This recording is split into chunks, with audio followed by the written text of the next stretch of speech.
Ami abonné, je vois bien que tu es triste. Toi aussi, tu pleures la disparition de ce grand capitaine d'industrie qu'était Serge Dassault.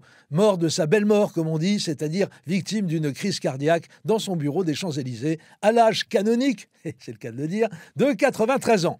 D'aucuns ont connu une fin moins sereine au passage d'un de ces magnifiques avions de guerre dont la commercialisation lui a permis de devenir la 4e fortune de France. Serge Dassault, qui s'inscrit dans la grande tradition du capitalisme à la française, dont la devise est la suivante: privatisons les bénéfices et mutualisons les pertes. Bref, pour le remercier de s'être fait des couilles en or massif sur le dos du contribuable, ses anciens collègues sénateurs lui ont offert une standing ovation. Et croyez-moi, pour des sénateurs, c'est un exploit physique largement équivalent à l'escalade à main nue de 4 étages d'immeuble pour un sans-papier malien dans la force de l'âge.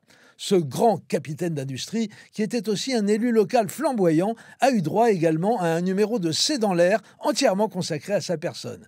Il est vrai qu'il fallait au moins ça pour rappeler le nombre considérable de casseroles qui tintinabulaient dans son sillage, mises en examen multiples, condamnations variées, blanchiment de fraude fiscale, achat de vote, corruption, financement illicite de campagne électorale et même chasse illégale. Je ne sais pas si la petite heure que dure l'émission quotidienne de France 5 va y suffire. Écoutons Catherine Ney.